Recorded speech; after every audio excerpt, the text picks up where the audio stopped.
So, a couple interesting things in the news right now that I want to talk about. Mostly Hunter Biden being pardoned, and then there was this UnitedHealthcare CEO that was gunned down in Manhattan. Those seem to be two of the most pertinent things going on right now, although there's always lots of things going on. Apparently Donald Trump wants a ceasefire in Gaza before he takes office, which would actually be an interesting win-win because if that ceasefire were to take place during Joe Biden's presidency, that would look good for him, but it would also add to this impression of all of these global problems solving themselves before Donald Trump even comes to office. That's just how good he is. So, I mean, if the genocide and the murdering can stop because that's what Donald Trump wants and Netanyahu is more favorable to him, that's fine. I don't care. And if it can happen during Joe Biden's presidency so that we can kind of put a button in that whole shit show, then that's fine as well. And speaking of that, so Joe Biden decides to pardon his son, Hunter Biden. My initial thoughts on this are I really don't care. I mean, it's kind of stupid to care about. It's pretty stupid to care. The only reason that there is to care is if you've sort of been fed a lot of propaganda about how horrible Hunter Biden is. And, you know, I mean, the guy seems like he sucks. He seems like a nightmare of a son to have, especially for a guy like Joe Biden. It's honestly kind of incredible that Joe Biden has had the career that he's had with such a fuck up of a son. Hunter Biden also seems kind of cool. I mean, he seems like the kind of guy that most people would be in that position. Maybe not like a crack addict, but, you know, just the general philandering. You know, I mean, yeah, I guess when your father is that high up and you're kind of a scumbag already, that's the type of life that's available to you. You know, you could probably make a pretty solid argument that Joe Biden has allowed for that type of behavior for his son Hunter throughout his career, which is why it has become such a huge, sore spot for him in his presidency. It's certainly odd, you know, to be the president of the United States and have a son who's just running around like a maniac with prostitutes and some of them supposedly underage, although I don't think that was ever confirmed, and just all this shit. I mean, there's video footage of all this shit. Hunter Biden is a menace. He's a madman. There's no two ways about it. I mean, he's also just kind of a typical drug addict. It's drug addict behavior, all of it.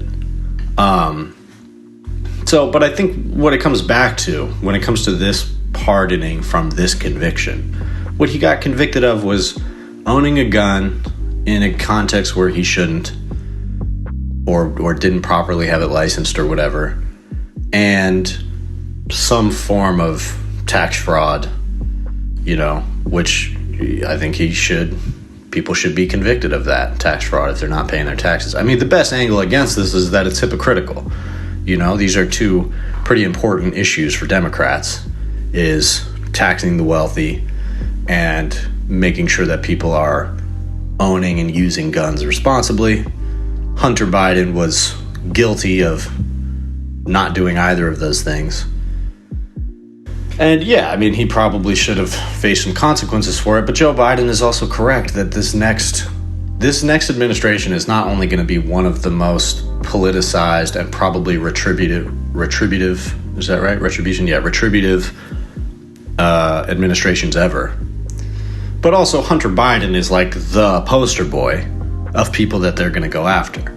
And they probably still are going to. I mean, if there's other shit that they can find to pin on him, they're going to try it. Whether any of it's going to go through in a court of law remains to be seen. I think it probably won't, because if there was something that they could drag him through the courts for that was more interesting than a minor gun violation and tax fraud or whatever, then they would have done it. So, Joe Biden's not wrong that it's a political witch hunt, and that, Hunter Biden probably would have been put in the meat grinder if this case were to play itself out under Trump. And again, that still might happen. But it's really not out of the realm of things that people have been pardoned for. People have been pardoned for much worse. People who definitely should not have been pardoned by anybody got pardoned and were able to continue living their lives. Because that's kind of just how it works. That's the whole point of it, is that if the president decides they want to pardon somebody, they don't really have to justify that to anybody. And that's the case with Donald Trump, too. And I want to emphasize that for anybody who has an issue with Hunter Biden being pardoned by his father, even if you take the least charitable position, even if you view Joe Biden as fundamentally evil and corrupt, and his son was a part of his organization that was doing whatever weird, bad China stuff to, corrupt our government and fraud and all of these things, and Joe Biden was the crime boss, and Hunter Biden was using his name to do all these horrible things. So even if that's the reason that you're mad that Joe Biden pardoned Hunter, especially coming from the right, if you're coming from a right-wing perspective and you think that that's what makes this bad, the flaw in that is that precedent for that specific kind of pardon was set by Donald Trump. Donald Trump pardoned Paul Manafort, Steve Bannon, and Roger Stone, all for things that were directly related to the Trump organization, the Trump project. And these were things that these guys were convicted for. So they were convicted of crimes while in the orbit of Donald Trump, not just random people that he knows, which some of his pardons were, but these were people who were helping to establish and run the Trump project, who were convicted of crimes in the course of doing so, and he pardoned them. So even if you think Hunter Biden is like some satellite for the most corrupt president in history, and everything that he was doing was carefully orchestrated to rip off the U.S. taxpayer or whatever it is that you think he was doing, the precedent for pardoning a guy like that was set by none other than Donald Trump. And I can't help but to emphasize the fact that Hunter Biden was not, in fact, charged with any crimes in relation to Joe Biden. He just wasn't. These were minor crimes that were fairly stupid. And, for the sake of consistency, yes, he should have faced consequences for those crimes. But again, Joe Biden wasn't wrong in the fact that they were going to use that conviction to make an example out of him. And I do think it's a reasonably fatherly thing to do, to get your son out of that position when you can, when you have the power to do so. The interesting thing about this to me is that it shows something very important about Joe Biden, which is that he is not above crossing these sort of institutional lines that he claims to hold in such high regard. Because regardless of what type of justification you want to make for this pardon, it very clearly is a violation of those type of lines. Joe Biden, as president, should not be pardoning people in his own family just because he can. And there's a lot of things that Joe Biden shouldn't technically be doing as president if he wants to preserve these norms that he probably should fucking do. Especially if he thinks that his son Hunter is at the risk of retribution from the state under a Trump administration. There's a lot of other people who are at risk of the same thing. A lot of people who are not only going to be targeted in much worse ways, but are much more consequential to be targeted in that way. There's a lot of people that Joe Biden could be putting effort into trying to safeguard other than his own son. And this kind of destroys the argument that Joe Biden is this steadfast, arbiter of institutional rules and norms. He's willing to break those rules when it comes to his family. So why are we not seeing a more activated version of Joe Biden in this time? I've mentioned before that, there are ways that Joe Biden could use his leverage as president to try to create some kind of bulwark against what Trump has made it clear that he wants to do. Joe Biden could use his leverage to force the Republicans to at least have a vote on certain laws that would codify that the president does not have full immunity, for example. Biden's the president. He could do that if he wants to. Biden could take the action to stack the court right now if he wants to, and he could use that as leverage. He could say, listen, either you codify that the president does not have full immunity, because both of us know that that's bad for this democracy. Both the left side and the right side know that that shouldn't be the case. And if you guys aren't going to do that, then I'm going to pack the court. And obviously there's the problem that anything that Joe Biden does in this situation could probably be undone by Trump, but not all of it. And if Biden was really motivated and committed to creating as much infrastructure in these last few days against the things that he knows Trump wants to do, he could do it. He could do a lot. He could do a lot. And I say this about Trump all the time. That's what we're going to see from Trump and what we have already seen. We've seen what type of power the president actually has. Because there's the type of power that it has been well established the president is, quote, allowed to use. And then there's a lot of gray areas. And what Trump is willing to do is exploit those gray areas to accomplish the things that he wants to accomplish. And Joe Biden is not willing to do that. Even in his own party, when he has members of his own party that defect and effectively tank his whole agenda, he's not willing to go outside of the lines of what he's, quote, supposed to do as president in order to whip those people into shape, even though he could. He's the president. He has the most leverage out of anybody in any political position. And so I'm frustrated not by the fact that he pardoned his son. I don't care about that. I probably would have done the same thing. I'm frustrated by the fact that he's showing us he's willing to break these norms, but he's not willing to do it for us. He's willing to do it for his own family, but he's not willing to do it for people that are locked up over marijuana convictions. He could issue blanket amnesty if he wanted to. I'm pretty sure I saw that on Jimmy Carter's list of pardons, there was blanket amnesty issued to people on a certain issue. I can't remember what it was. But and this is something that Trump was looking at, and that's probably the grounds on which he's going to use to pardon the January 6th rioters. He's just going to issue amnesty to everybody who was involved in that. Think about how powerful that is. And yes, are there arguments that could be made against his ability to do that? Yes. But the fact of the matter is, if they draft it up and he signs the pardon, it takes effect. And it might have to be fought out in the courts or whatever, but presidential pardons don't tend to end up in the courts in that way.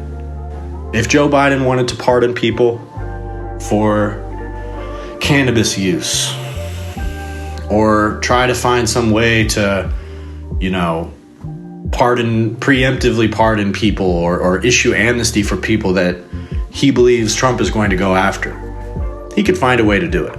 But he doesn't want to. He doesn't want that to mar his legacy. He's okay with his legacy being marred by a genocide in Gaza or by a clearly problematic pardon of his own son. But he's not willing to take risks on his legacy in ways that could actually salvage his legacy. His legacy's not looking so good right now because he took power from Trump. First half of his presidency, he did as much as he could to get some legislation through. He allowed his own party and people like Manchin and Sinema to completely kneecap his agenda, which was not a necessity. It's just something he allowed to happen. But in the second half of his administration, things kind of started to fall apart, and he lost Congress. He lost significant enough majorities in Congress that he wasn't not able to pass legislation in the same way. He was able to get some bipartisan bills through. That's great. But ultimately, Joe Biden is going to be remembered as the president that took power away from Trump and then handed it back to him. And in many ways, Joe Biden is handing over a country that is much more primed for what Donald Trump wants to do with it than it was when Trump initially took power. That's cause for urgency. There's cause for urgency there. But the truth is, Joe Biden was never up for the task. And I realized that when it came down to the minimum wage dispute. Joe Biden made it a point to run on raising the minimum wage.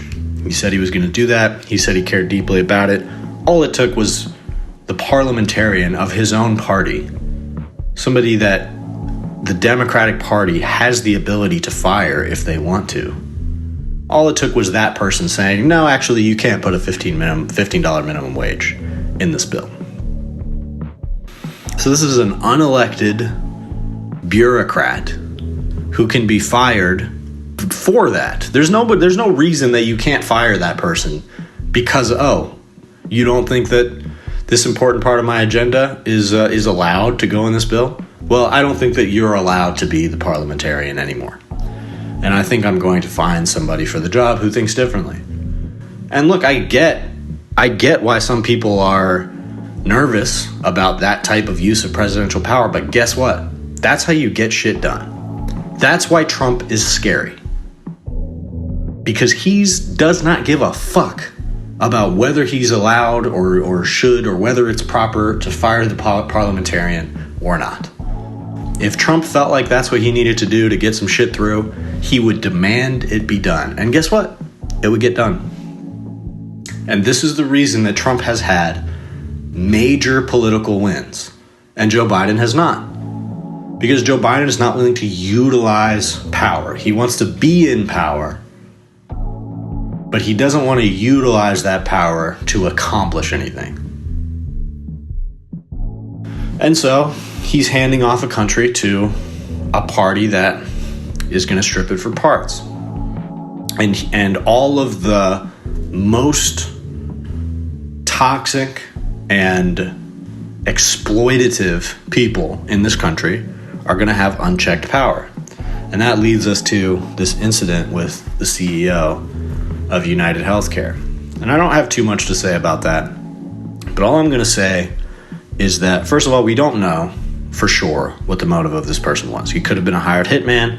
He could have been somebody that personally wanted to kill this guy because he was denied coverage, or that he just saw the horrible things that this company was doing with using AI to deny people coverage and, took matters into his own hands. Or this could be some kind of complex political thing within the organizations that he was a part of. Somebody wanted him dead, whatever. He was also supposedly being investigated by the DOJ. Could have something to do with that, although I don't see how, but maybe something that was going to come out about somebody else in the course of that investigation motivated that person to take care of this guy. Things like that happen. That's almost more likely than it just being some guy who wanted to kill the dude. But all I know is that even for these incredibly powerful people who benefit directly from Donald Trump, the world that we're entering into, the country that we are entering into under Donald Trump, is a much less safe place for them as well.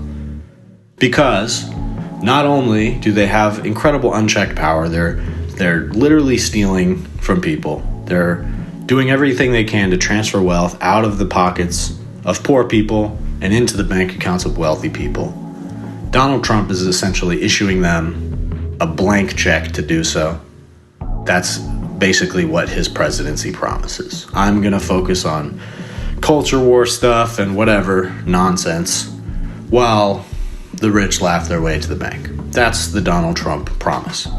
But even under those conditions, these guys are in a less safe position than they were. And the reason is because the social contract has been broken. The social contract has been broken, and these guys have done that. Because while there may be resentment against rich people, and there may always be that, and there will always be some level of inequality, but the level to which people like this guy, this CEO who was murdered, the level to which they have rigged the system has left people with no recourse. We have no recourse. If you get denied insurance coverage, if you get totally locked out of the banking system, not because you're a rich guy who posted some right-wing comments on whatever, but because of the arbitrary things that happen to poor people all the time that disenfranchise them and lock them out of the system. Once you find yourself in that position and you know who's responsible, but there's no recourse, that person has no responsibility to do right by you. These people who have enormous amounts of power over us have no obligation to do right by us. And in a situation where we live in a country that is destabilized and highly politicized, where political violence is normalized and encouraged, these CEOs and these bankers and these people who really run shit, the people that Donald Trump has to go to for permission, the people that Donald Trump has to have the blessing of, they're living in a less safe environment under Donald Trump, just like the rest of us are. Because while there's been a lot of pretty successful framing around right versus left, and you certainly have people on the right who want to kill people on the left, and you certainly have people on the left who want to kill people on the right, everybody kind of subconsciously, instinctually knows who's fucking them over. And in a position where not only this contract is being broken, not only are these people fucking us over with impunity, but things are destabilizing. People are in more economically desperate positions because of the economic changes that Trump wants to make that are going to benefit the rich and hurt the poor. Those conditions are the kind of conditions where people start to take matters into their own hands. And I'm not encouraging that, but I think the death of the CEO could be a sign that amongst people who are inevitably going to be disenfranchised by the results of this recent election, some of those people might be done with allowing this political process to take its course, because it's not working. The social contract is broken. And if these CEOs are turning on the TV and looking at what happened and they're feeling fear, then perhaps they should get to work repairing that social contract, because they have the power to do that and we don't. But I'm not holding my breath.